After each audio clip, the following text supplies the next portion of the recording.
As you know, I talk about the technological overview effect, which is really centered around satellites, in the sense that the astronauts see the unity of the Earth, organic unity, if you will, and satellites really create a social unity. So I've always found it remarkable that with the internet and with satellite communications, I can talk to the person in the office next door, or I can talk to somebody in Australia. Right. And there's this kind of collapsing of space and time that the satellite brings to our culture. It's really quite remarkable Yeah, and it not is. noticed enough. Yeah, I agree. There's nothing as profound as the overview effect, I guess, but we are, as you say, able to use satellites to do the kinds of things that bring levels of prosperity and understanding Yeah. across the world. And so, again, that's one of the things that motivates us here at SSPI. Yeah. And then you are also co-founder of another organization focused on communities. And could you tell us about how those two interests go together? Yeah, sure. It's called the Intelligent Community Forum. And back in the 80s, actually, when we were managing, as I mentioned, the World Teleport Association, which was started by the World Trade Centers organization. It was really designed to look at economic development and the role of communications in it. We got very excited about the possibility of connectivity, broadband connectivity, which at that time could only be delivered by a satellite, influencing parts of the world that may not be experiencing the types of prosperity that the big cities were and so forth. We saw that three satellites in geosynchronous orbit could connect the entire Earth with a broadband footprint, right? And so we began to look at this issue and to see if we could improve the economies of cities. And we really tried to look at it from the perspective of a think tank, which was what is the outcome here of connectivity? When you connect a place, does GDP move, right? And so we managed to get the Teleport Association to underwrite this work that we did. And long story short, today we've got 200 cities that follow this method. And we've written a couple of books, and we understand, as does everyone now, that connectivity, broadband connectivity in particular, the internet, is kind of like the new railroad. You know, if you're not connected to it, you're not going to be able to put your cargo on it and trade with other parts of the world and do the types of things that we kind of take for granted today. And so what we've been working on is looking at ways of improving the lives of people in cities, beginning with the railroad, with broadband, making sure that they understand that broadband, irrespective of how they get it, is where you start. So that's sort of the smart city thing. But then you can move to intelligent communities, which is sort of the area you and I talk about a lot, and you think about, which is if we can unlock human intelligence, we can sort through a lot of the world's problems. Indeed, we can. And I think we're probably making more progress than we notice because the news media focuses on tragedy, and there are tragedies, just like the mass shootings that we've been witnessing recently. But at the same time, it's remarkable how humanity can do terrible things and wonderful things in the same day. And that's just the nature of humanity. What about your members who are part of the association? Let's talk about what are they excited about and what are they worried about?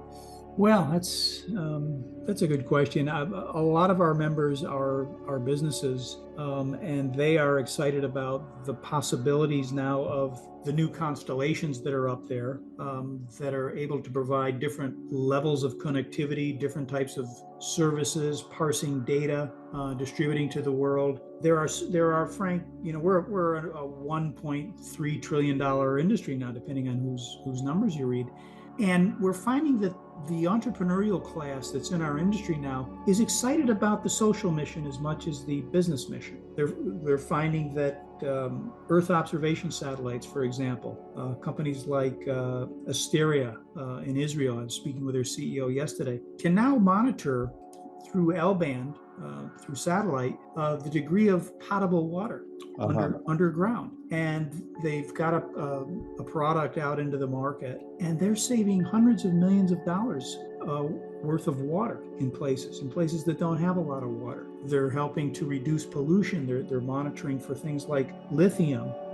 And so we're seeing like dozens and dozens of new business models coming online that have all of these applications that, again, were unthinkable 20 years ago. What are they worried about? What everybody else worries about. The climate, space, getting too crowded. Some of the social issues in our cities and places like that.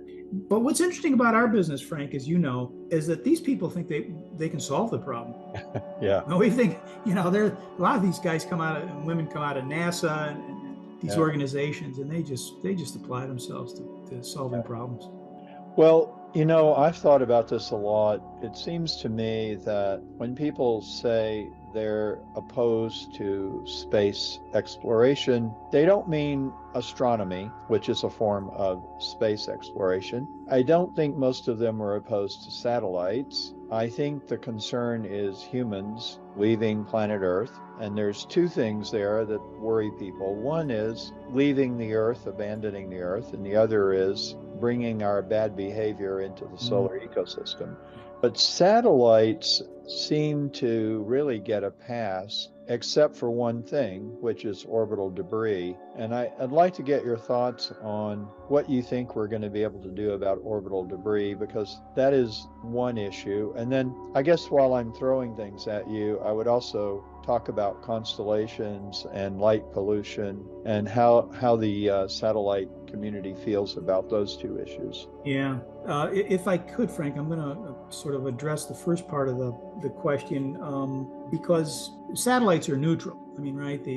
They're machines, and they go up there and they provide a function, a certain communication and data gathering and distribution function, and they're brilliant for point to multi-point distribution. And there's no other technology ever invented or probably ever will be invented that can do that type of thing. It's the reason people can sit home and watch Netflix or The Sopranos in the old days, right? Because that satellite signal would deliver it to their cable head end all around the country, and it was very efficient, and it continues to do that kind of thing.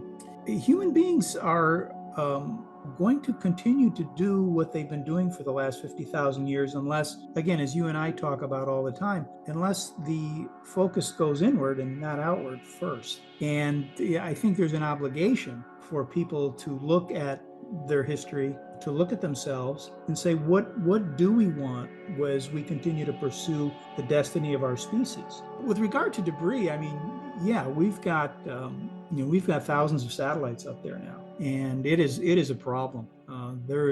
It's a dangerous issue, and I mean, if you start looking at what a piece of debris as big as a baseball can do, it's pretty serious stuff. And I was asking Dave Meltzer, who runs the Global VSAT Forum. He happens to be a lawyer, where we are with regard to this issue, and he said, we need compliance treaties. And right now there's no single global body responsible for developing and policing global compliance, although I suspect one's going to emerge in the years ahead.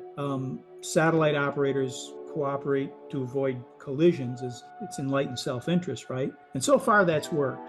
So far, especially with the geostationary, the big satellites, we had one a few years ago called Zombie Sat. This satellite just went into zombie orbit. And the two satellite companies, the engineers just moved this thing so that it didn't cause any damage.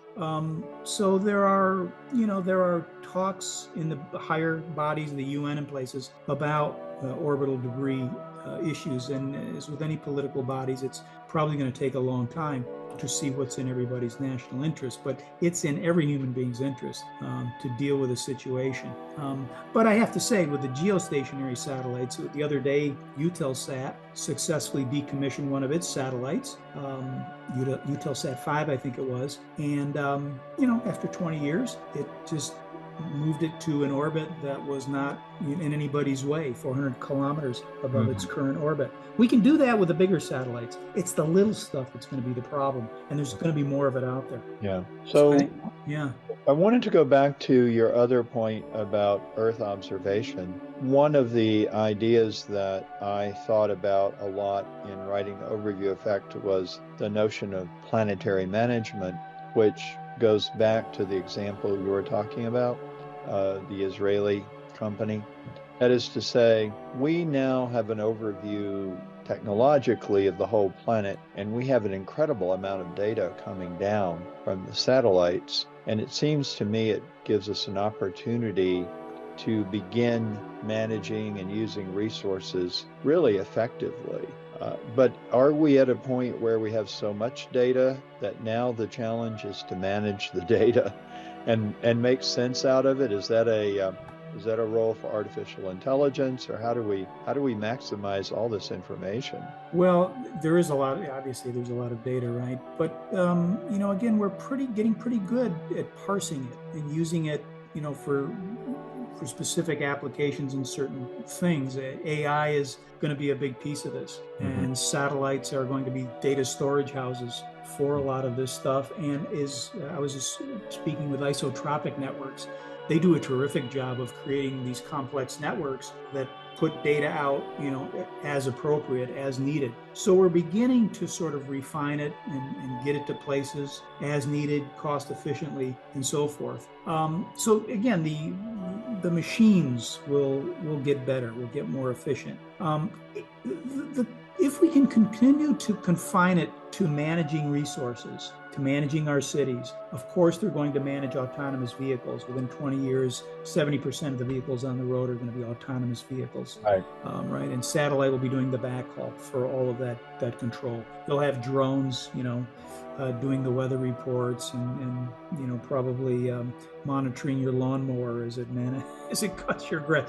That stuff's all going to take place. The concern is always the one that I think everybody rightly understands, which is what happens to us in terms of privacy. What happens to our political systems, our regulatory systems, when all of this transformation comes down at us in society? Because we're actually choosing the society we want. We want it to be more convenient. We want these things because a lot of them serve the greater good. But my concern, Frank, is the one you and I, again, talk about a lot, is what is going to happen to us?